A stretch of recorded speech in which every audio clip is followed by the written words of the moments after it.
So hopefully when everybody came in tonight, if you're here live, you picked up sort of a container of seeds, a tray to clean them on, and we passed out a few pairs of pliers to help in this process, but we may need to share the pliers a little bit today. And we're still struggling with some new technology. Please bear with us, and hopefully the people at home will be able to see what we're seeing here as well.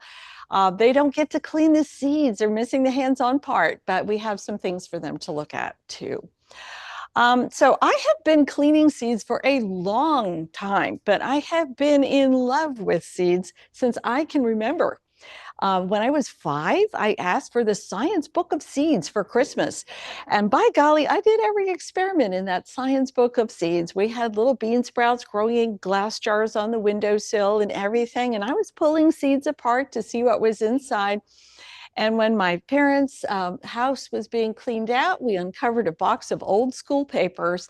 And there in first grade, I had drawn a detailed long drawing of all the stages of a bean sprouting with all this detail.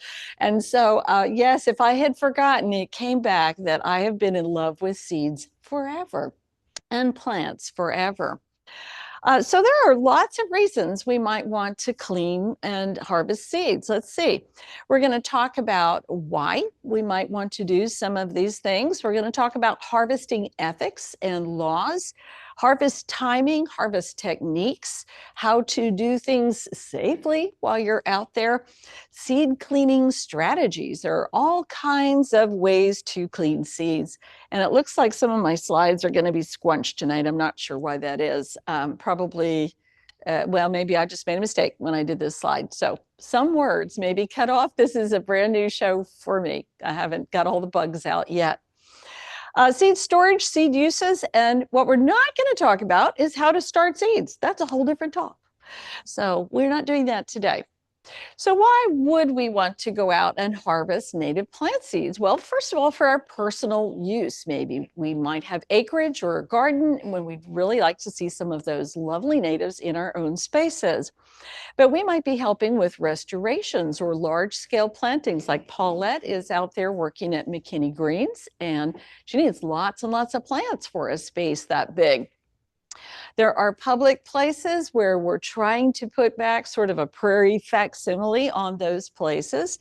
There are group education projects. We've done things like seed balls in the past, or we've supplied seeds to different groups for them to use in projects, things like that. How about providing to growers? That's kind of important. If we want to see native plants in the market, but the growers cannot get the seeds for those plants, it's not going to happen.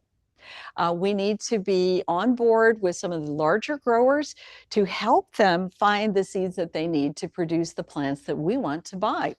And that is happening. It happens slowly. You don't turn a large ship overnight or in 2 minutes, but we're getting there. Seed banks. Some people collect seeds very diligently and in very specific ways, using lots of documentation for seed banks, where those seeds are going to be stored and kept for a long time. Britt over in Fort Worth runs a seed bank. New trend popping up is seed libraries. There are seed libraries coming all over the state. It started with 1 or 2 down in the hill country, and all of a sudden there are seed libraries all over the place. So this is one of the things that NPSOT is promoting, that local chapters work with local libraries to have seed libraries in their bookish library. And plant sales, if you want to grow seeds out for a plant sale, that's a valid use. And then just seed giveaways and sales. And here's the part where I remind you that our fundraiser is over there on the table with lots of packaged seeds, and you'll have time to shop later. But no matter why you collect seeds, if you are out there on those wild spaces, watching and observing those plants and getting to know those plants and looking at their seasons and their timing and their readiness and their colors and what's using them, you are going to learn so much in that process. So it's very, very educational, and it's also lots of fun and very relaxing. So You do need to know about harvesting laws. And I think, does Ronnie, do you know how to do the lights? Can we turn out the lights so the slides show a little better? There we go. We're going to turn out the lights in the building here. There, you at home don't have that issue, but it's a little washed out here. In Oklahoma, the laws are very different than they are in Texas. You may not stop your car and harvest any plants from the roadside, except they just passed a new law where you can forage for edible plants or fungus for personal use. Before that, you weren't even allowed to do that on the roadsides in Oklahoma, and there were fairly stiff penalties. So think about, where you're stopping to harvest seeds if you see something along the roadside. In Texas, it is legal, but it is somewhat discouraged, and they still have ways to get you. You may be perfectly legal harvesting that seed, but they can give you a ticket for obstructing traffic, for damaging public property, for parking violations. If they don't like what you're doing, you still may get a ticket, even though the actual act of harvesting the seeds is legal. So I want you to really think about it very carefully if you're stopping by the roadsides to harvest seeds. And digging plants is not permitted along the roadsides in Texas. You may harvest seeds or pick flowers, but you can't just go out there and dig things up. That would be considered damaging the roadsides, and you're liable to get a ticket. So, state parks, national parks, public city parks or county parks, there is usually absolute not allowed kind of law in place picking things in those parks. However, if you are doing this for scientific reasons, like doing voucher specimens for Britt over in Fort Worth, it's possible to get permission at some of these places and go ahead and harvest under those conditions. But please try to get yourself some written permission so that you are covered. Just had a conversation with City of Plano Parks. They do not permit picking things in the park. But there is a researcher coming over from Britt to gather some very specific samples from their parks, and he is going to carry his written permission with him that he's obtaining by special request. It's not just do first and ask permission later. That's not a thing. Tribal lands often have very strict protections, and we need to be respectful of those. On private land, if you're there picking and you don't have permission, that's considered trespassing. And actually, the laws on trespassing are a little fuzzy. You have to be asked to leave and come back and do it again to really get in trouble. And there are some different things about the price or the value of what you've taken and things like that. But it can still get you in some hot water. So please ask permission. And if you can get written permission, then you are the safest, because maybe the landowner's not there, but you've been given permission.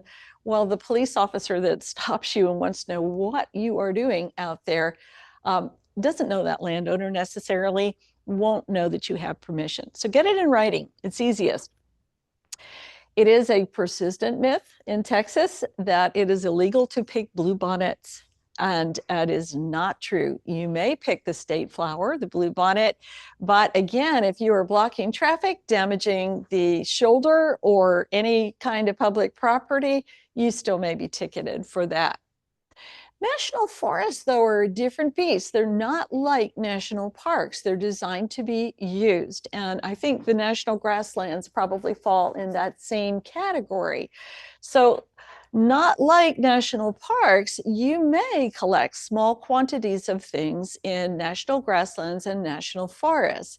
Again, it is best to stop and find out what the conditions are, how much you're allowed to collect, before you have to pull a permit for that activity. That surprised me when we went to New Mexico. We were camping in a national forest, and there were people collecting things all over the place. And I went to the ranger station to see, what this was about. And they went, sure, yeah, unless you've got a pickup and you're loading it up, you're okay. So a big surprise to me. And the burden of understanding the local laws wherever you're intending to pick always falls on the collector. So please don't do this illegally and then try to say, well, I just didn't know. It's your job to find out before you go and take things.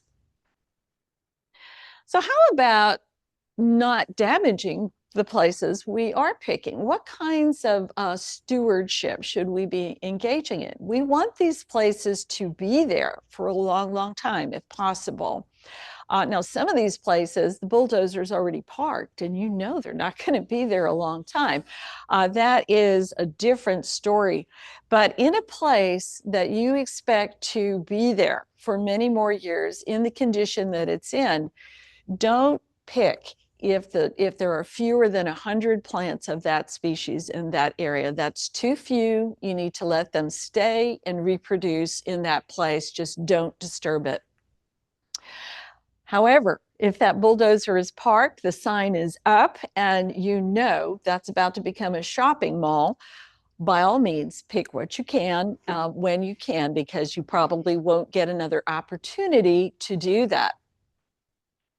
Take only a small percentage of the seeds with you.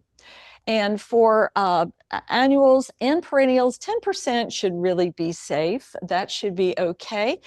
But if you have a population of perennials and you're not going to be picking that every year, or someone else isn't going to be coming and picking that every year, maybe it's in a tract of land where you're volunteering and you're going to pick this corner one year, that corner another year, you might pick more than 10% because those perennials will come back next year and they will produce more seed next year.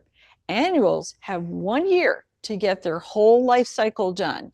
And if you pick too much seed from the annuals, you may find that population shrinking as there aren't enough recruits from the seed that's left to replace those plants. So please be respectful of the land, of the plants, and don't take too much. I have a personal rule. If I'm out picking basket flower seeds and I miss one and it falls outside the bucket, I leave it. That's just my personal rule, but I think it's kind of a good one. And that's partly for your benefit, because guess what? Most of the stuff that bites and stings is down at ground level. And so you can kind of go like, oh, this one's for the land, but you're also not putting your hand down there in the fire ants and the nose burn to pick it up. So that's my personal rule. I also do this. If I'm out picking on a nice site and there's maybe a patch of something like Texas blue stars, I will take some seeds from the interior of that patch and I will walk to the edges and spread them at the edges, deliberately expanding the patch while I'm there if I can. Because I never want to be that guy that picks and picks and depletes the landscape out there. I always want to increase the resources if possible. And try to leave things better than you found them. You're going to have a vehicle with you, most likely. You may have buckets and bags with you and things like that. Take home some trash if there's any trash out there. Just try to leave things better than you found them. Be a good steward and a good representative for native plants. Well, some more guidelines. So if a plant is really rare, just don't do it. Don't harvest it. Some of our native plants have disappeared from the wild due to people who thought that they were doing a good thing by taking the seeds home to propagate. Even perennials have a lifespan, and each year some of them are going to die. Maybe some new ones will sprout. But if we are taking things that are already rare out of the wild, there's a good likelihood that that whole population in that place could collapse. And then we've got one less population of that rare plant. So please be mindful of the plants that are officially designated as rare and those that should be that don't have that designation yet. So I guess I should say, know your plants before you go. And please don't harvest anything that has a low probability of success. I put up an orchid for this slide. Why?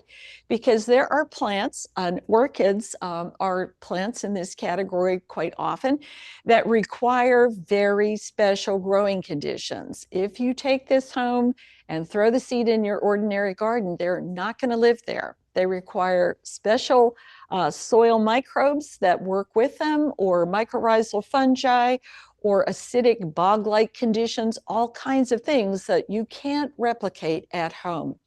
And so please don't harvest anything that has a low probability of success, because you're just going to kill those seeds. You won't get any plants, and you've reduced the chances that that plant can thrive in the wild. And also, I'm a little guilty here. I'm feeling it.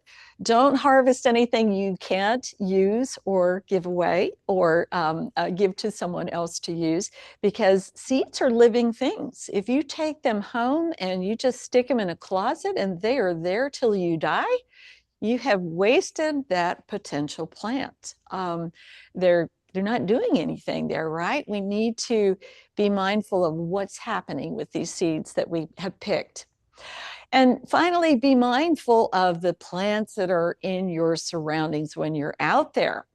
If I go out to a local prairie and I am just picking something very common, like maybe Gaillardia seeds, but I am stomping all over the Dahlia hallii, which is truly a rare plant, that would not be good. So try to know more than just the plants you are picking, so you're not damaging things unintentionally where you're tromping. I know I've heard people say, be the buffalo. It's okay. Go ahead and step on things. But there are some circumstances where we should be a bit more careful, I think.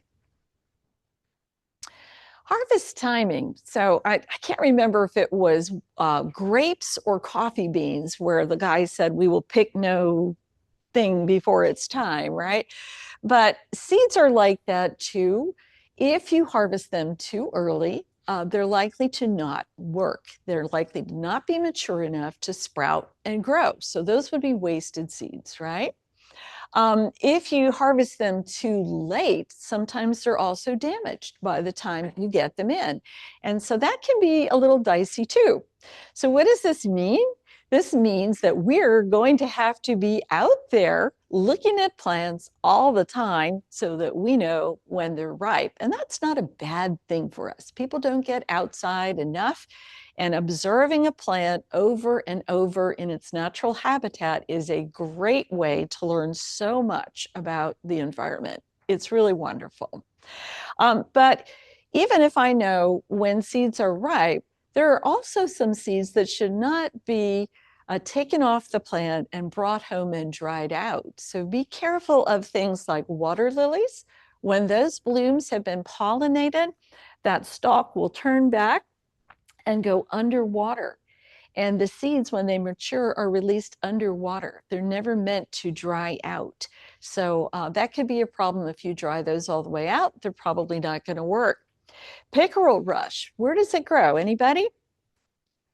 No? It's a water plant. It grows in standing water, usually, or right at the edge of a pond. So those seeds are designed to fall right in the pond. And those probably aren't also going to work if you take them home and dry them out. Now, do I know this 100%? I do not. But I've watched these plants enough to know that that bloom spike has blooms that are going to keep appearing through the summer. So those seeds ripen one at a time on that plant, and they fall when they're ripe. So I am thinking that's a plant where you're not going to be able to collect seeds, take them home, and store them in a dry state. And the last one on the right is procession flower. That's Polygala incarnata. I think it actually has a new genus name now, but I've forgotten what that is. And I had the good fortune to actually see this do something bizarre one day. I happened to get up early enough to get to my farm when there was still dew on the plants. And procession flower, like its name implies, keeps producing flowers, and that bloom spike gets longer and longer And the bottom ones mature into seeds while the top is still making buds and blooming. So there that morning in the dew, what did I see? The bottom two seeds had this gel all around them where it had absorbed water from the dew, and they had each, developed this gel coating. I think probably for sure that is a seed that's not going to want to be harvested, taken home, and dried. Because of that gel coating, I have a feeling they need to be planted fresh and won't work otherwise. And procession flower is an annual, so that's not coming back next year. That also, there's something we're going to see a little bit later too. Harvesting seeds from plants whose seeds ripen one at a time is a bit of a bear. I mean, you really just have to keep going out there all the time to see what's ripe that day. And you may get 2 or 3 seeds off that. You're not going to be able to strip off a whole ripe seed head or a big pile of fluffy seeds. And guess what? That one's not coming to the nursery industry anytime soon, right? Because that would be very hard to do. So what happens if you wait too late? All of the seeds in this picture have something in common. The stems on the plants have dried out. If the stem has dried out, that plant cannot send nutrients to the seeds anymore. And so it has done everything that it can do to develop those seeds. And if the stem is all dried out underneath that seed head, it is safe to go ahead and pick it. Don't expect any further development. Now, does that mean those seeds are perfect? No, it does not, because sometimes plants simply can't finish developing their seeds correctly. So there's a very big distinction between the seeds are great and ripe and the seeds are not going to develop anymore after that. Sometimes that's all you get and they're still not quite right. But all of these do have dried stems, and so it's probably okay to pick the heads or the pods or whatever they've got before that, or at this time, I mean. But I also have creatures in each of these pictures here that are seed destroyers. So if I leave these seeds out longer than this, those seeds are going to be punctured. They're going to have, their insides digested by these various sucking insects or chewing insects, and they may not be available later. So it's sort of this dance where too soon is no good, too late is no good. We have to get them at the just right time, if at all possible. And there are seeds that are more flexible about this than others. And there are years where the insects are ridiculous and some where they hardly bother the plants at all. I picked rattlesnake master. That's one of the seeds in your kit today that you're going to be cleaning. But one year I didn't pick any rattlesnake master from a certain place where I usually do, because when I got there, there were all of these little bugs on the heads. And I figured that probably a lot of the seeds had already been compromised. I had no way of really telling which. So I just decided to skip that year. So let's walk you through one flower beginning to bloom if you start and getting its seeds matured and ready. So this is a Gaillardia estivalis, a summer blooming Gaillardia. And there it is in full bloom on the upper left. And if you progress to the right, the petals, which are really ray flowers, I know, on the outside have wilted, and that is done blooming per se. And all the disc flowers have done their thing as well. But it's not ripe. It's not ready yet. See that green stem underneath? A couple of days later, something really interesting happens. You see that little defect in the lower left one where there's a couple of seeds missing? When you see that, the stem might still be green, and you might notice a little bit of green on the interior of that seed ball. But that is probably a morning picture. By 2 p.m., that is going to be completely dried out and starting to fall apart like those last 2 pictures.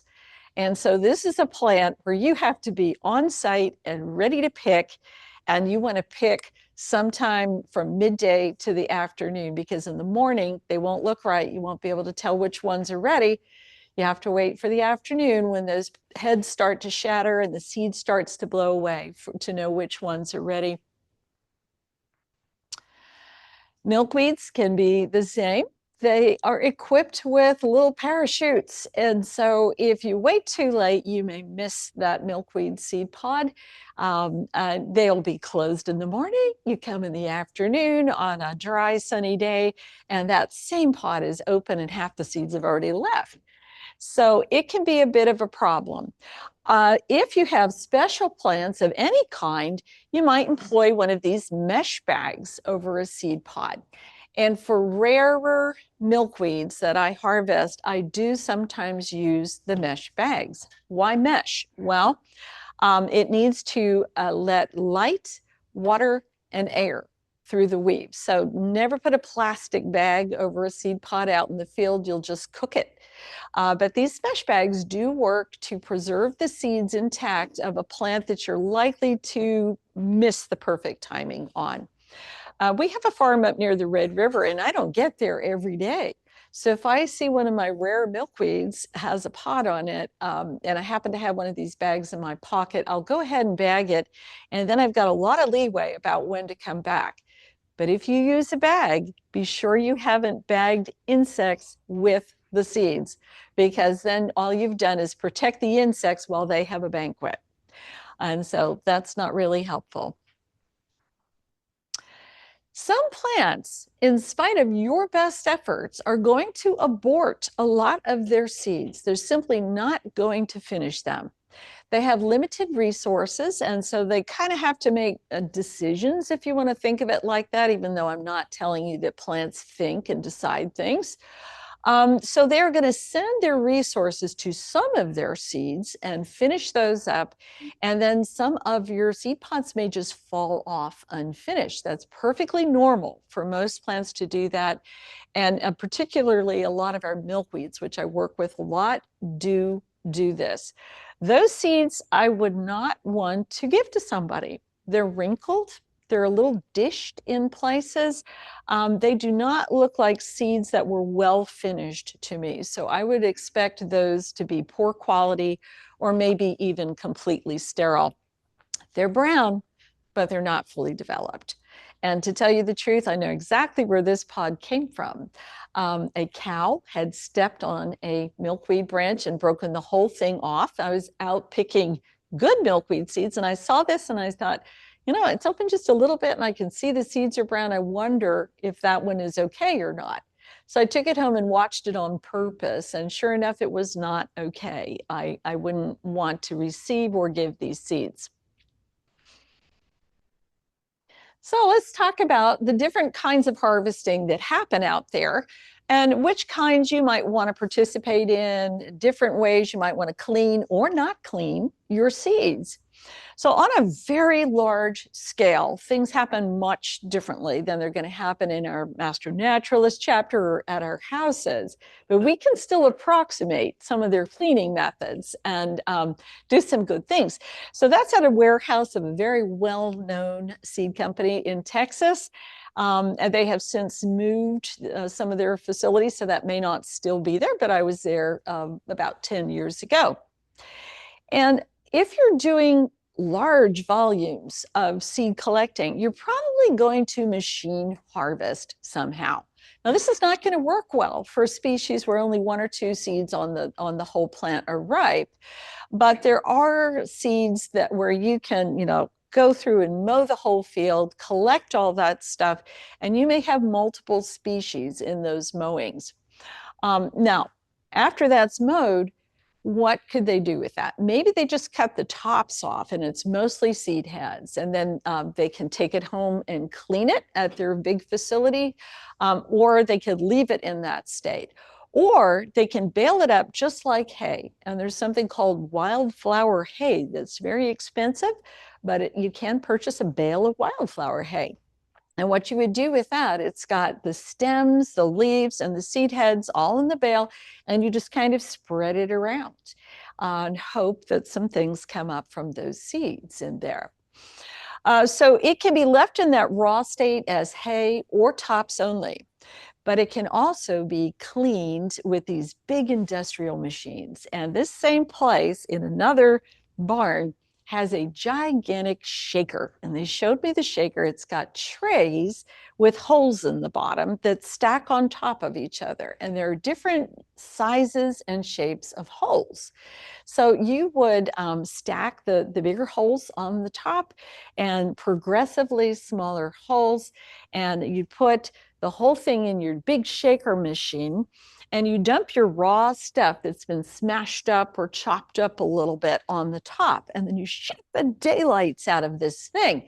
And what happens is seeds sort themselves out in the different layers according to size, and the roughest, largest chaff is left on the top layer. So they might have 6 or 8 different screens going in one of these at a time. And if you get a screen and you look at it and you go, wow, I still have 2 species in here because they were the same size, they might be different densities. So then they'd take that screen and separate those seeds another way. They also use, there's screens, shakers, a vortex type thing where seeds are dropped into a moving air chamber where the air is circulating. We'll see a home device in a second here. And what happens is the chaff or the waste material is sucked out the side. It's usually lighter, and the heavy seeds end up at the bottom. And so you can try something like that even at home, but on an industrial scale, it's pretty interesting to see this kind of thing. There's also something called differential deposition, where they take an airstream from some kind of blower and they blow it across a pile of seeds or a stream of seeds that's being dropped from above. And the different weight materials in that messy seed collection will deposit at different distances from the blower. And this is a little bit hard to do at home. It really is, because you kind of need some scale. But you could try something like a milkshake straw, something like that. Or you could try one of these squirt bottles that's pretty soft and sort of blow some things around. And this is going to work well for some species, but not for all of them. Definitely not for all of them. Something like American basket flower might be good, because the waste materials in American basket flower are very light, while the seeds are sort of dense and heavy and round. So they might be a good candidate for something like this, cleaning with a blower system, something like that. So yeah, and let's see. So you can also hand harvest seeds, of course. You don't have to have a tractor with a cutting device or a cutting tool.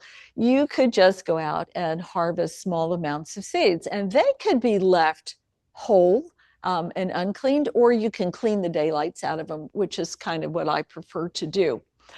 And there are reasons for both.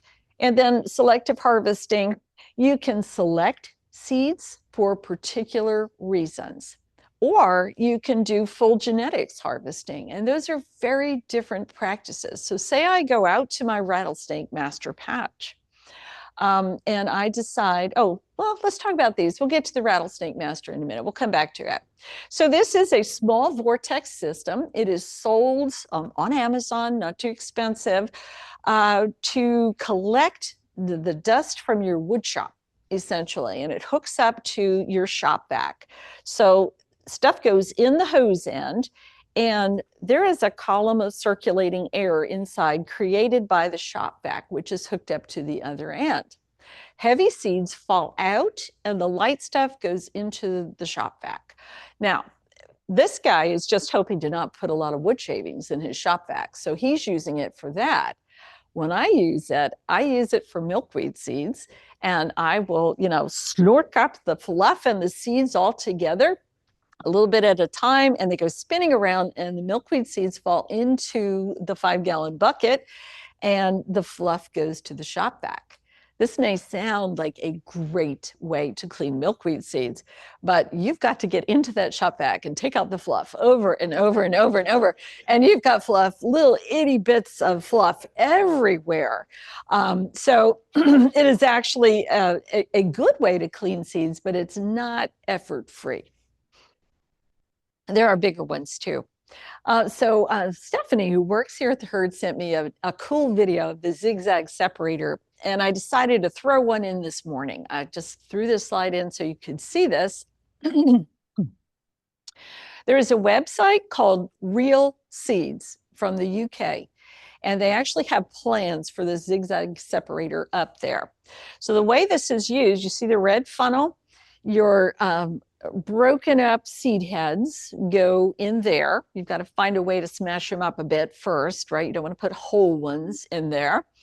And the heavy stuff falls and bounces down that zigzag column on the left. Meanwhile, the shop vac hose, which can be connected on the far right or up where they have it coming in at the top, creates suction, pulling the light stuff through that little opening to the right. So you get your supposedly good seeds collected down here on the bottom on the left, and the chaff and stuff builds up in that triangle on the right. And it does have a little trap door, so you can clean that out. And there's a plexiglass front if you're wondering, well, why doesn't it fly everywhere? And so most of these have some kind of see-through front, so you can tell where the clogs are when it does clog up. But this does not work for every species. It works for some species. Things like radish seeds, amaranth, they work pretty well in this, where the chaff is very light and the seed is firm and rather dense. So this is a zigzag aspirator, and you can build one. A lot of people on that website have gone and put their home built ones in the comments so everybody could see. One more thing about that. Many of them have a set of ventilation holes to reduce or increase the suction. You cover holes or open them up so that it works for more species than just, the one it would be optimized for.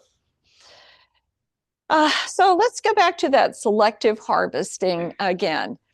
If I go out to my rattlesnake master patch and I harvest only the tallest ones with the biggest seed heads, I may not even realize what I'm doing. Maybe they're just the easiest for me to grab because they're at the right height to make it simple.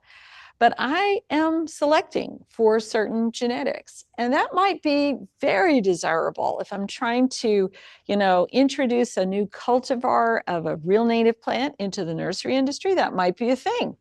If I want to do tests on which plant characteristics bees or butterflies or moths are looking for, that might be important to sort of harvest for certain traits.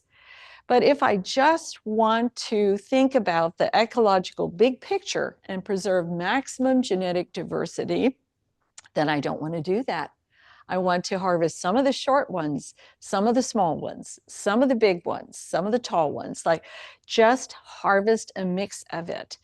And if you have the luxury of doing that, if you don't need them for a specific purpose to look a certain way, that is going to be your best bet for ensuring the resilience of this species, because you will have sort of a broader gene pool. And so some of the traits that may not be the most attractive, maybe, might be the thing that's linked to some gene that gives it some kind of resistance that you never even thought about for a disease that hasn't gotten here yet. Who knows? So to preserve the maximum genetics, these are all rattlesnake master. You can see what I mean, right? If I just harvested the big ones, I'd be inadvertently selecting for those characteristics. And truthfully, sometimes I do. All right, the steps of collecting. First, you've got to get them from the field into your space inside. And then we want to spread them to dry with or without enhanced drying techniques. So what is an enhanced drying? And my husband is laughing hard over here because my house is a nightmare in seed collecting season. I have drying pans everywhere. Everywhere. He's reinforcing that everywhere. But sometimes if I get too many pans in, say, the bathroom upstairs, and the bathtub is full and the floor is full, and I want to shut the door to keep the cat out of there, I have to run a fan in there to keep the air circulating so they don't stay too moist. So with or without enhanced drying techniques, you could bump up the temperature a little bit, probably not advisable to get them super hot, but enhanced airflow by running some fans can help. If you're harvesting one of those fluffy species that can fly away, that may not be your best plan. You want to collect some data?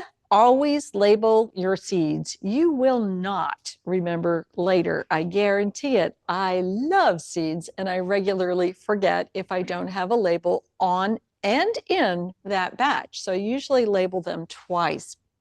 You want to know where you got it, when you picked it, so that you have an idea about when to look next year, or when to tell other people to start looking for those seeds to be ready, and who picked it, and anybody that may have helped you.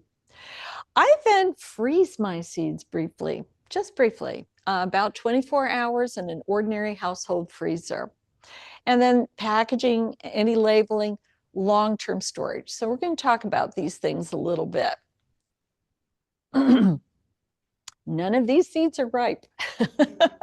Can you see the green stems? In two cases, there's a lot of green flesh around these seeds. So I wouldn't pick any of these seeds just yet. These seeds are ripe, or some ripe and some unripe. And so I'm looking for those brown stems. I'm looking for some members of that colony of plants to have started to spread their seeds or drop their seeds. I'm looking for alder cones where some of the little seeds fall out from between the little flaps. Stems that are dry, or the fluffy seed heads that come with a lot of the aster family. If I wait too late, these will all be ruined or have fallen out. That basket flower over here, second one from the far right on the bottom, it's already lost a lot of its seeds, but there are still some seeds in there. So these are ready to go. It's a whole field of goldenrod at peak for harvest. It's really pretty good. But again, you've got to watch out, because sometimes some of the seeds will be ready and some of the seeds will not be ready. The frostweed had a tough, dry year the year this was taken, and some of them decided to just like finish, make a few seeds, and then they bloomed some more after that. So I had some ripe seeds and some unripe seeds, and flowers that were still blooming, all in the same plant. You want to leave what you can for the animals to use, the bees, the butterflies, the beetles. Everything that uses these is going to miss that if you chop the whole head off. So you just want to take the right parts. The Indian plantain on the far right is a little bit hard to see, but if you squint, you might be able to tell that some of the seeds are ripe and are starting to fly away, while others have not even begun to come out of mature pods there. So that's kind of a mix, and you're going to have to kind of go through and find the ripe ones there very carefully. And that is a relative of the procession flower up top, and I would expect one seed at a time to be ripe on those. So think about what's ripe and what's not. After that, it's just a matter of getting it off the plant. So I use lots of tiny snips for my in-house audience. I'm going to hold up some tiny snips. I've got some that fold almost like a Swiss Army knife, and I have some that don't fold. And for me, because my hands are not great, I like the spring open ones. So all I have to do is close them to clip. But some of the stems are a little tough for these, and I've got to use those other guys, or tiny lopping shears sometimes, or other clippers. I'm always going to use some kind of wide mouth container, because there is nothing more irritating than going out to get seeds and trying to stuff them in a tiny container top and spilling them all over the place. So you may store them there, but you want to gather them in something that you can get them into easily. Otherwise, you'll waste a lot of valuable field time. Sometimes I pick directly in a lawn and leaf bag, but they are a little bit fragile and they can rip when they get dragged through some of those other plants. So I normally will pick in a regular bucket or a kitty litter bucket. Kitty litter buckets have nice handles, which makes them some of my favorite. And then I'll take that bucket when it's full back to the car, dump it in a lawn and leaf bag or a larger container and go back to the field with my bucket. The advantage of that is I'm not wearing myself out. That bucket's only going to get so heavy because it's not a huge bucket. And it's a lot easier than trying to like carry a big bag through the field. So I usually stage my large containers at the car and go back and forth with the small containers. And move your car if you need to. Like you pick this patch, move your car along a little bit further too. Some people haven't really thought about how to clip. So you're out there in a field of basket flower and you're clipping the heads off these things. You could hold that seed head with one hand and clip with the other, and then carry it over to your bucket and drop it in. But I am going to beat you every time for speed because I am going to take my clippers, bend the seed head over the bucket with the clippers, and snip it so that it drops directly in the bucket. And it's just a lot more efficient to let gravity do the work for you. And you also lose fewer seeds that way. So I've usually got my bucket in one hand, my clippers in the other, and those seed heads are falling right into the bucket. And this tip at the bottom, pick one species at a time. I have taken a lot of people out to pick seeds, and I tell them this every time. And every time they go like, oh, but there's some, over here, maybe I could just like put that in the other container. We end up with mixed containers every single time. It is very hard when you're out there to switch focus back and forth between all these different species and still not get them mixed. So it's easier to keep them separate than it is to separate them again. If you take tools out in the field, you might want to think about making some bright colors or buying some bright colored tools, because if you set them down for anything, to answer your phone or whatever, it is shocking how fast your clippers will disappear in the prairie grass. I mean, it is just shocking. I could be standing there going, I just set them down and I don't see them. Here's an assortment of containers I actually use. Again, the kitty litter buckets, they're full of heavy stuff when they're new, right? And so they have nice handles built in that are already a little bit cushioned for your hands, and they're a really good size to work in. So kitty litter buckets, feed sacks, if you have a horse or a dog that eats food that comes in big containers, those are great. Lawn and leaf bags, ordinary buckets, and wow, do I love coffee cans, especially the kind with the molded in handles. They are fantastic for comfort, just walking around.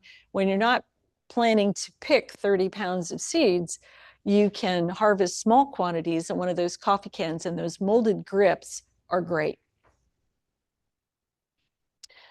So some of the challenges you will encounter are that some of the seeds, even when they are fully ripe and dry on the plant, are still sticky. There's one in your buckets today, the Baptisia, that has a sticky coating on those seeds. And so they are a little bit hard to work with. They want to stick to the pods, stick to your fingers, stick to your tray, stick everywhere. And when I take those home and I've got them all out of the pods, I spread those out in the pans. They get more drying time than everything else, and that sticky feeling does go away. But that's just one of the sorts of things that can happen. Partridge pea, on the other hand, up on the upper right, that has explosive seed pods. And so you see that nice green, brown seed pod, and you go to reach for it, and the minute you touch it, it goes and twists and throws the seeds 10 feet away. And so you've got to sneak up on those guys. You really do. And sort of cradle them in your hand, gently close your hand around it, and stuff it down in your container before you release. So make sure it's in the container before you let go. And you know what? You're still going to get hit in the face with one or two seeds that pop out, but you will get to keep most of the seeds if you do it that way. My household helpers are big problems with my seed collection, and there are some seeds that I have to keep away from them. They do not mess with the milkweed. It doesn't taste good. But if I have Baptisia, it is always in a room with a door shut because my cat Spot adores Baptisia stems for some reason. There are some species that have the fluffy attachments on those seeds, and those can be really problematic in the winter when you're cleaning, collections. With static, you will see that sit on your pen and literally leap off unexpectedly because of the static charge on those feathery appendages on that seed. So what I have found, if you're here tonight, most of you have the little metal pans. Those are really pretty good. And it's easier to dissipate the static on the metal pans than it is on a plastic pan. And I got my little metal pans. I don't want to try to show the home audience till later. These are actually snack trays from a Japanese 5 and dime, and they were about $2 a piece, well worth the expenditure to clean seeds at home. You also will find some seeds that are just a pain to pick, like the Neptunia lutea on the far right. Why is that a pain? Well, it tends to grow in places where not a lot else grows, but in those same places, there is a lot of noseburn, a freakish amount of noseburn, and the fire ants seem to really like those places too. So the seeds of these are right on the ground. You've got to get down that far, and then you've got to get to them without getting blackberry thorns in your thumb or getting stung by the noseburn, which is a plant with stinging hairs. Or getting the fire ant bites. And sometimes those ants will even be inside the seed pods and you don't see them until you've got them in your hand. So just be thoughtful when you're out there. There are lots of natural hazards. Some plants have thorns. If you look carefully, this lime prickly ash has thorns that curve backwards. So the last thing you want to do is reach your hand in there and sort of comb that with your hand. You're going to end up lacerated. How would you do that? Well, I might take something like a tennis racket or a rug beater or a stick and hold a tarp underneath and sort of tap that and hope that those black seeds that are ripe would fall out of those instead of getting the thorns in my thumb. Blackberries have thorns as well, but they also have a lot of flesh around those seeds. And so those are likely to rot unless you spread them out or remove the flesh in some way. Beauty berries are the same. And you know what? Just when your beauty berries are getting perfect for picking, you're going to have a flock of cedar waxwings come along and eat the whole thing in 1 hour. And you come home and they're gone. Some seeds really prefer to be run through a mammal first. And so they're in the middle of the brown area. That is old, washed away coyote poop. And there are perfect persimmon seeds there. And so you might want some gloves in your kit. Yes, and those seeds have been through the coyote's digestive tract, which means that they are already pre-treated with an acid and much more likely to sprout. Their outer coating, which is tough and firm, has been disturbed. Another one, what do we call those things? Barbados cherry on the far right. That's another one that would probably profit from being eaten by a bird first. So since we're not going to let them do that because we want the seeds, we've got to mimic the bird in some way. By getting the flesh off and possibly acid treating or rubbing some rough spots on those seeds. Okay, you really do want to spread them out to dry. What happens to vegetation that we heap up in a pile, like in a compost pile? It gets hot, right? And it rots and it gets moldy. So if we don't spread it out, we're likely to get mold on our pods, on our seeds, and that can ruin some seeds very quickly. Oddly enough, there are a couple of seeds that really like mold. And that's another whole story.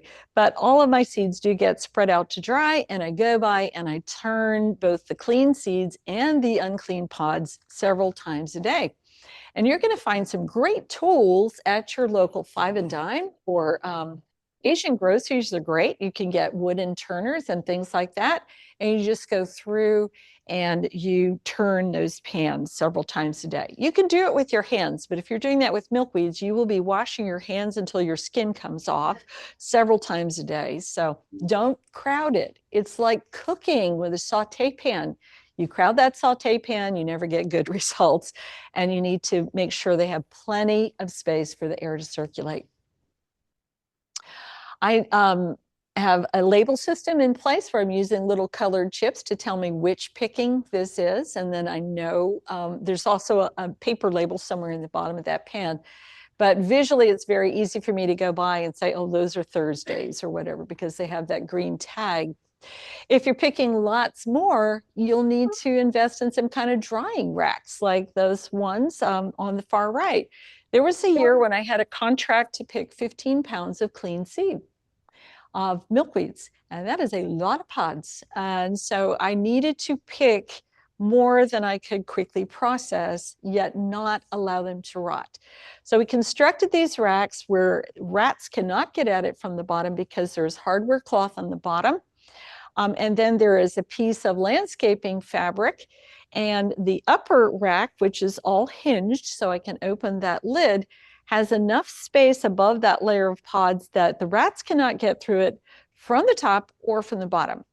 And so I was able then to just leave the pods to pop open, dry out, fluff all over the place in my barn, then roll up the landscape fabric really carefully and pop that whole thing into a lawn and leaf bag to clean all winter long. And so we had several of those drying racks because it was a large load. They weren't going to fit in the pans all over the house that year. When you pick, take a buddy, take a phone, tell somebody where you're going to be. We live in Texas. Every bush has its thorn, every insect its sting. We've got venomous reptiles, we've got venomous spiders. There are lots of ways to get hurt in the field. Last week, I stepped in a hole that swallowed me all the way up past my hiking boot. And I thought as I was struggling to retain my balance, I'm glad I have my phone. Because I was pretty sure I was going to have to, call for a stretcher and be carried out of there. It's very easy to break an ankle by stepping in a hole. It happens all the time. And we have animals in Texas that cover the entrance to their hole very deliberately. And so you'll think you're going to see them, but you won't. They are very well disguised out there in the prairie. There are blister beetles. Make sure you know what blister beetles and velvet ants look like before you go out. They're interesting looking. You might be tempted to pick one up. You don't want to in either case. Another name for velvet ants is cow killers. They have a very painful sting. Centipedes, all kinds of things. And maybe the worst thing that can happen to you is that you get a tick bite and you develop one of the diseases that ticks can carry. There is a new thing going around, alpha-gal sensitivity. I know 2 people with it in Oklahoma already, some friends up there. And it is transmitted by the Lone Star tick, which we have plenty of. This is a very aggressive tick that will run up your arm in broad daylight and bite you while you watch. And not every one of them carries this thing. But if it does, all it has to do is bite you. It doesn't have to burrow in and stay overnight. Like getting Lyme disease is a little bit harder. This alpha-gal sensitivity would mean that you could not eat meat maybe for the rest of your life. You become allergic to certain sugars and meats. And so it is really a serious life-changing event. And there are other diseases that ticks carry. Believe me, it's best to avoid the bites to start with and use a good repellent. I know at least 2 people who have been stabbed in the eye with a plant. And one of the most common injuries among sugarcane workers was lost or damaged eyes. And the reason is you'd cut one cane and then you'd lean over and your focus would be on something different while you cut the next cane and you'd hit the one you weren't looking at. So please consider using eyewear or being very careful and remembering the sugarcane workers when you're out there, because I would hate for that to happen to any of my friends. I've already had it happen to two. Sunscreen in a hat. Yes, I think, many of us are getting to that age where the dermatologist has some tisking to do when we're there. And it's better to just avoid that sun damage. Some plants can cause allergic reactions, and it's wise to know the symptoms and have a backup plan. And, again, let somebody know what you're doing. I have two friends also. I mean, they seem to come in pairs, all these problems, but I have two friends who used to clean a lot of milkweed seed and eventually developed latex allergies from the sap in the milkweed. So I have other friends who always wear gloves when handling plants of any kind. And if you wish, I brought some gloves for you today. They may be latex gloves, I'm not sure. But if you start to feel weird while you're cleaning a plant, maybe your breathing is changing or your heart rate feels funny, stop immediately and go wash your hands with soap and water, because it is possible to be allergic to all kinds of things. There are other plants that cause severe respiratory distress if you inhale the tiny parts. Standing cypress has been known to send people to the hospital when those heads are crushed. The seeds inside are very, very small. They're triangular and they have sharp serrated edges. And so that can be very irritating to your respiratory tract, and susceptible people can react to that pretty badly. Watch out for the heat. This year I purchased myself a great tool. It is a phase change cooling vest. And I get to stick that little insert in the refrigerator. It turns solid. There are 4 of those. And then I stick them in the pockets in the vest and zip it up and off I go. And I am cool all over my body for 1 hour and 15 minutes before the heat really starts to creep in again. So that has been a game changer for me. And if you find that as you age, you're having more and more trouble with the heat, consider a phase change cooling vest. There are cooling vests that you soak and evaporate, but they don't work when it's humid. This one will work whether it is humid or not outside. So if you're outside a lot, think about that. That little neck wrap that was on that vest is one that Rodney actually gave me years and years ago, and they work very well too when it's not humid out. You soak those, and then the evaporation cools the big veins in your neck. Don't forget to drink before you go and after you drink, and after you're out there, make sure you take water, and watch out for inhaling pieces of plants when you're cleaning. Sometimes when I'm cleaning milkweed in the winter, I think, this is not a good plan to do this inside. There is little fluff everywhere, and one of these days I'll probably die of white lung disease or whatever. So we want you to do it right. Do it legally. Be ethical, collect only what you need or can help other people use. Be a good ambassador. When you encounter people out there, don't be crabby. Let them know that you appreciate native plants and you're trying to make sure that they're going to be there and used all kinds of ways. And don't trample rare things. And remember, be safe. That's the most important thing to me. I'd hate to get you all excited about going out to get plants and then hear that somebody had a bad experience out there. Cleaning. So many household items can be used for cleaning. Pans and pliers, sifter, scoops, and screens. And I have a whole table full of things that came from either the dollar store or a kitchen department of a grocery store somewhere that have assorted size holes in them. Sometimes using them in combination is the best way to really get something to separate from the surrounding material. I use lawn and leaf bags with a tennis ball or a rock in there. Sometimes I'll put the seeds in, roll it up, and shake it like mad. And so that rock or ball or whatever is beating up the seed heads in there, and they'll release the big seeds out of there. And then you can either clip the corner of the bag, and sometimes just the seeds will be in the bottom and the fluff will be elsewhere. Or then you can go on to other cleaning methods after that. Also, snack food containers that come with nice screw-on lids. Get a couple of bouncy balls in there, That is a fantastic way to loosen up some seeds in the seed heads. And they do come in a lot of different sizes. Pork rinds come in a pretty big jug, you know? So you can put a lot of seeds in there. There is a set of little picks up here that I picked up very cheaply at like a Harbor Freight or Northern Tools recently.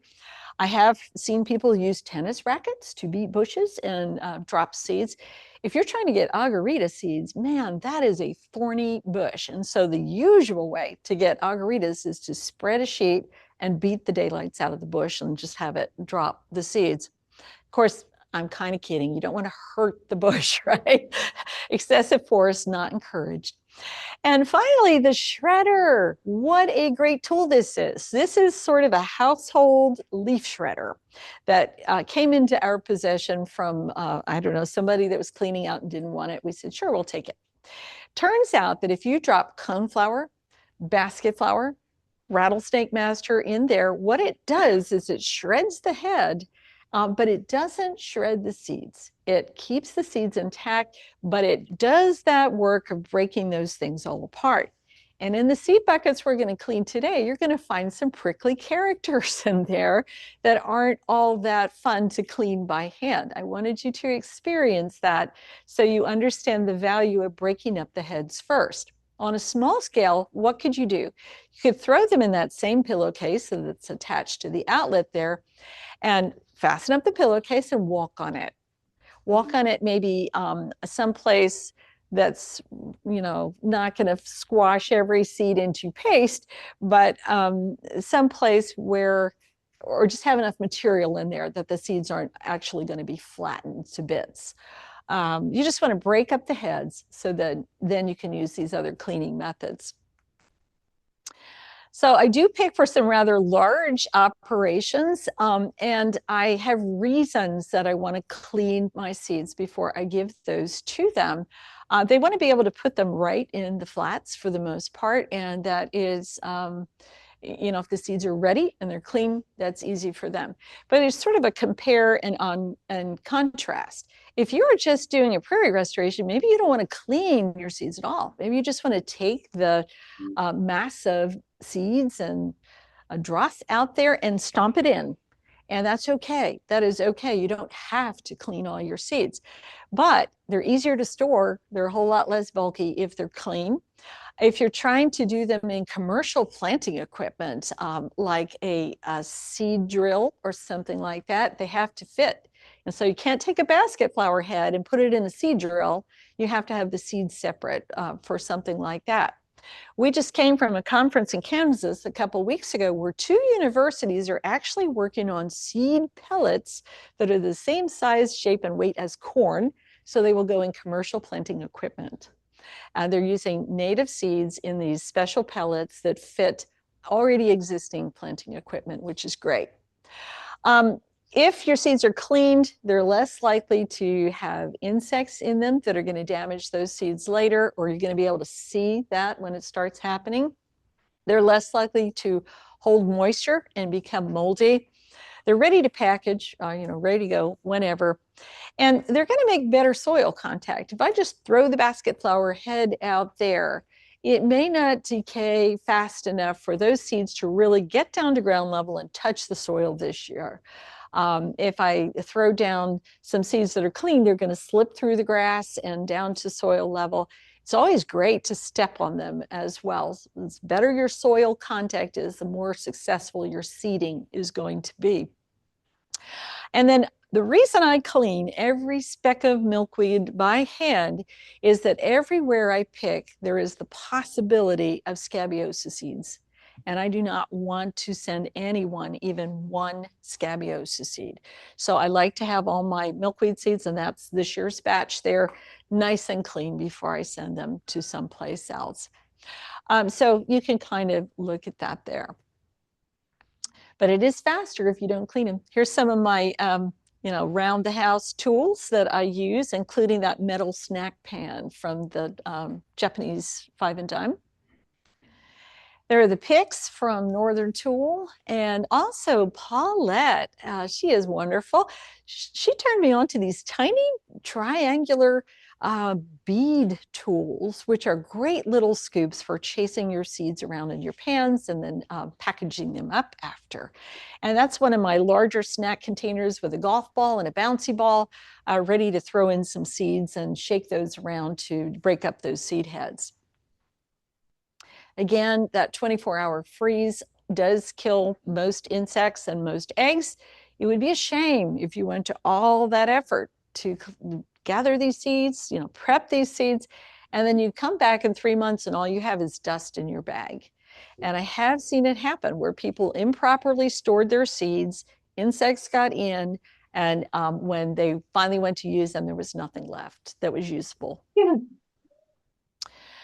Now we're on to a few seeds. So seeds can look a little bit different than you'd expect. These are the pods and the seeds of Amsonia. And this particular Amsonia holds its pods directly upright. So they look like dead pieces of grass in the patch. They're very, very hard to spot because they're upright and the pointy tips of the open end are upright. It just looks like grass. It doesn't look like a seed pod. But if you pick that and turn it upside down, those weird brown seeds over on the far right with the diagonal ends, those are the real seeds of this Amsonia. Its cousin species holds its pods upside down. So what do you think happens when you're not there at the right time for those? You miss them completely because they're upside down. We're gonna, for ironweed, we're gonna start with this big fluffy head, nice and full. We're gonna bust that all up and we're gonna save that over there. There's still a little bit of trash in there, but then all of this is the stuff you discard. And I know pretty much everybody in this room, this is too elementary, but I have had people not really understand which part is the actual seed. So we're gonna cover it just in case, no shame.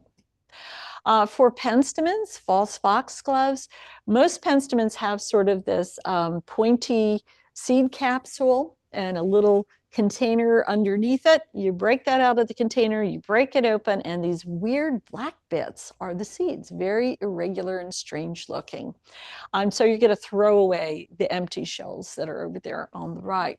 And those are really stiff. Like you frequently are going to want pliers or a pick to get those out because they're pretty stabby and those are thick shells on those. Split-beard bluestem. So these are ripe seed heads, but these are the individual seeds. And for those of you at home, I'm pointing on the right-hand side of the screen where there's a few little seeds sitting separate, about 5 of those. And each one has a lot of fluff. It has this weird awn that sticks out of it, but each one of those is an individual seed. Inland sea oats, you're going to see that familiar sort of diamond-shaped seed head over on the left.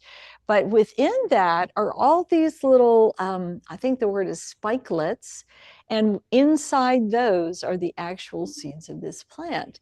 So to know whether or not you've got good seed, you kind of have to know what the business part looks like, right?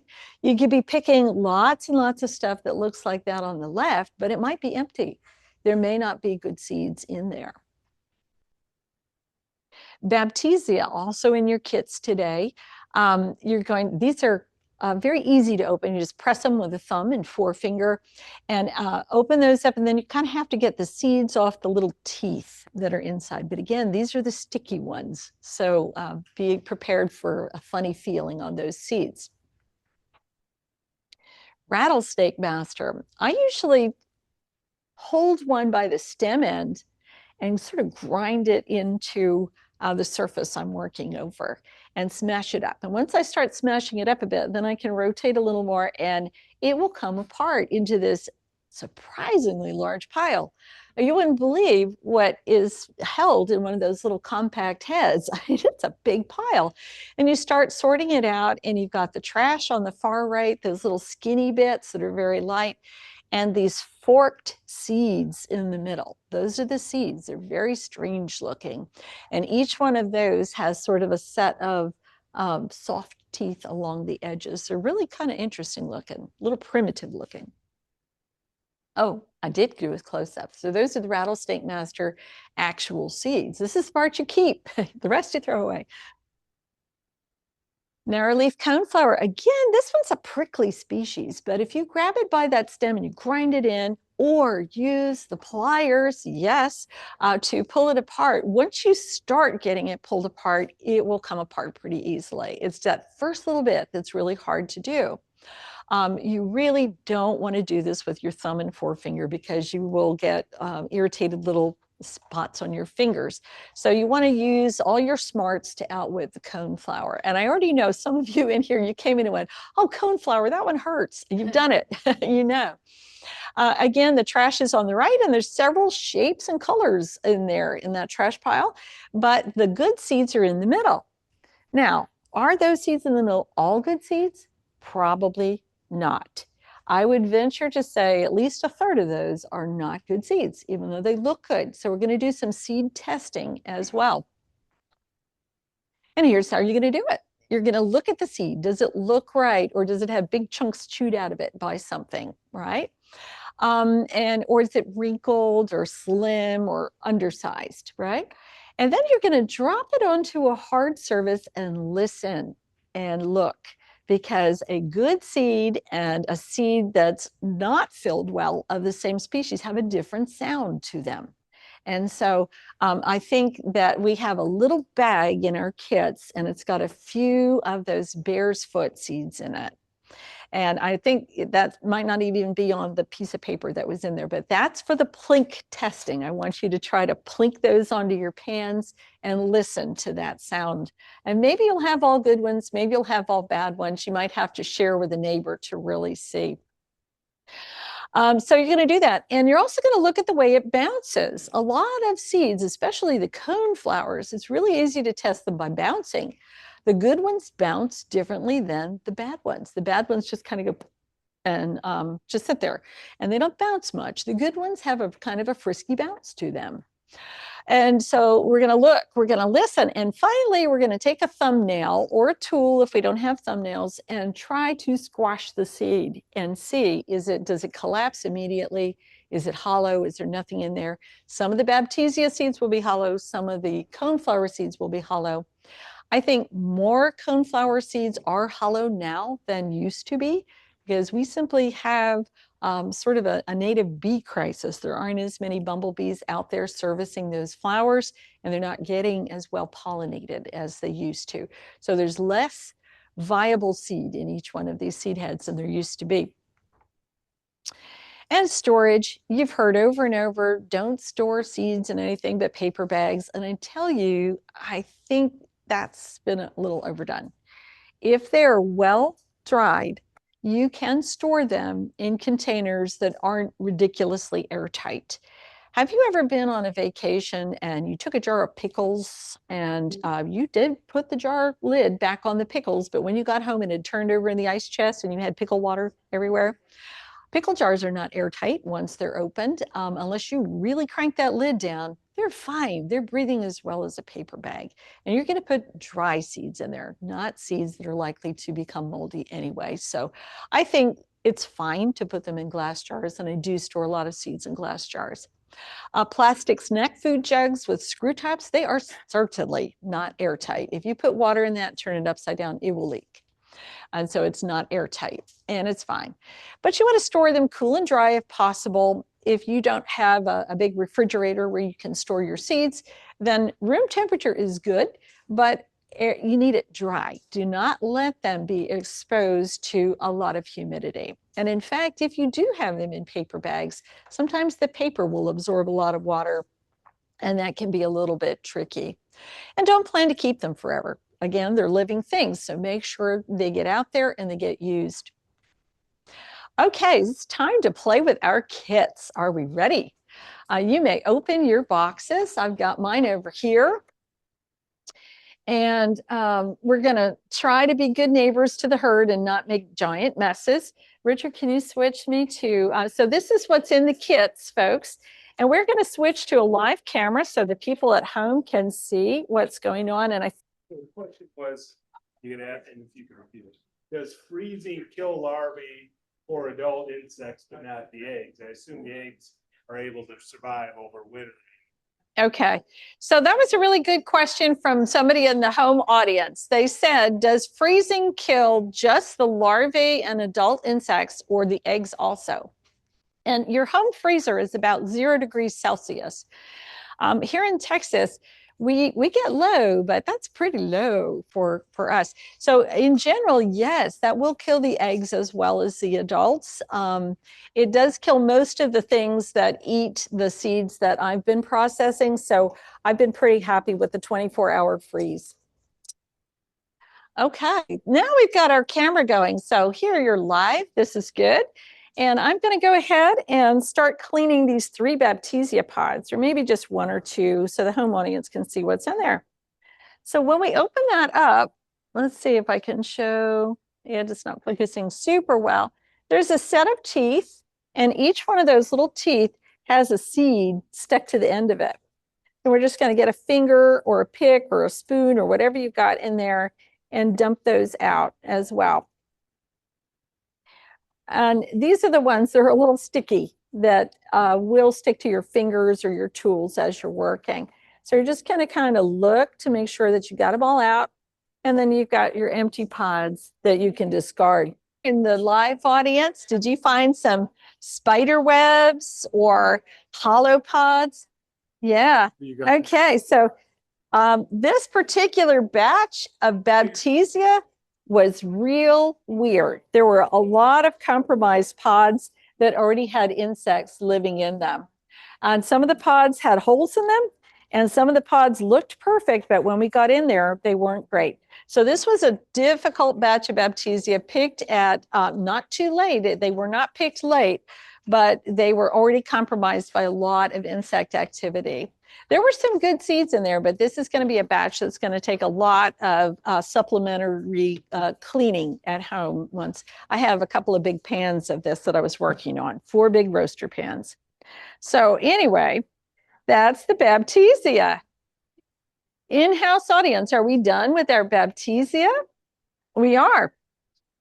Okay. So yes, Betsy, they're for you. Yeah, so if you're here and you have a seed kit, you may take home all the seeds you worked on. So now I'm pulling up one of these little rattlesnake masters. Okay, and I'm going to take this and I'm going to just jam it into my paper like that until it starts to fall apart. And you can see I've sort of dented the surface. And at that point, I should be able to sort of pull off some of these seeds, and once they start coming off, they will really come off.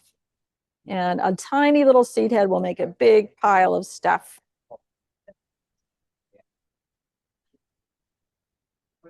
So you've got the coneflower in your hand. You want the small rattlesnake master like this.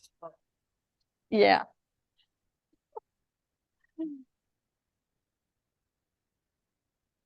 And if you're here in person, you're welcome to get my junk mail. All of these little plastic cards that come in the mail are good for pushing seeds around. So you're welcome to pass around some cards and push the seeds around and try to separate some of the rattlesnake masters from some of the other stuff. Yeah, so here is some junk mail for you guys. Junk mail, anybody? There we go. There's a couple of stiff cards you can use to push the seeds around. And yeah, here, Janice, you can have some too. It's fine. It's just a pusher. All right. So how are we doing? Do we have our Baptisias all cleaned? And we're on to the rattlesnake master. Very large grub. Oh, yeah. You've got some live stuff in there. Yeah. I've been finding a lot of those in this batch. And the other place I pick has never been this way. Yeah. Pretty much anything out of these. They Got have some like extras. That's okay. yes, like Oh, yeah. You've got a big hole right there in the base. Yeah, sometimes in the Baptisia pods, you'll even find a whole leafcutter bee nest. And so lots and lots of things can inhabit that space. And again, for this rattlesnake master, you know, there's a lot of trash mixed with the good seeds. That's a good seed. That's a good seed. These are garbage. Well, sometimes the good seeds get mixed in with the bad ones too when you're trying your best to separate them. You can also take little pliers and use your pliers on the rattlesnake master. If you have pliers at your table, share with your friends and just pull those apart. And that's a pretty easy way to deal with that too. You can steer clear of the prickles pretty well that way. This is a special pair of pliers that has a serrated edge. They're called lawn jaw pliers. And so they were actually developed to grab and pull up little weeds like woody sprouts, but they're pretty awesome for destroying rattlesnake master heads. You can get a lot off at once with the lawn jaws. Ordinary pliers are fine too.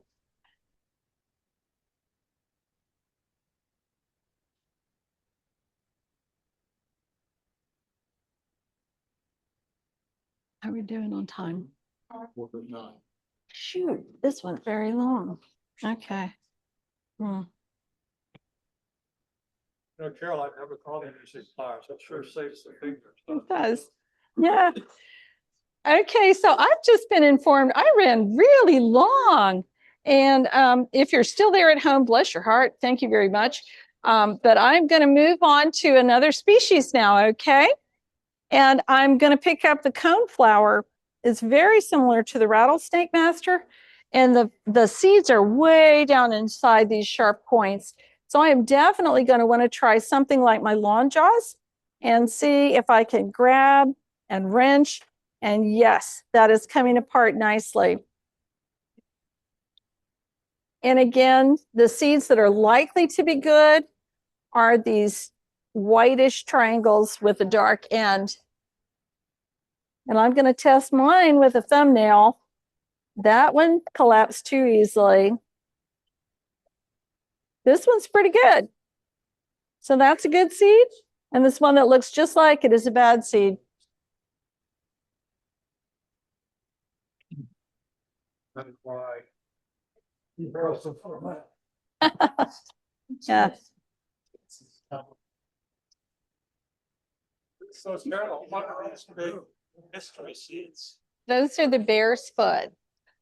If you're here and you're looking at that little bag and it's not on your slip of paper, those are your bear's foot seeds. Try crushing those with a thumbnail to see which ones are good and which ones are bad. And also listen to them bounce and watch them bounce and see which ones are good and which ones are bad. See if you can predict from the sound and the bounce whether they're good.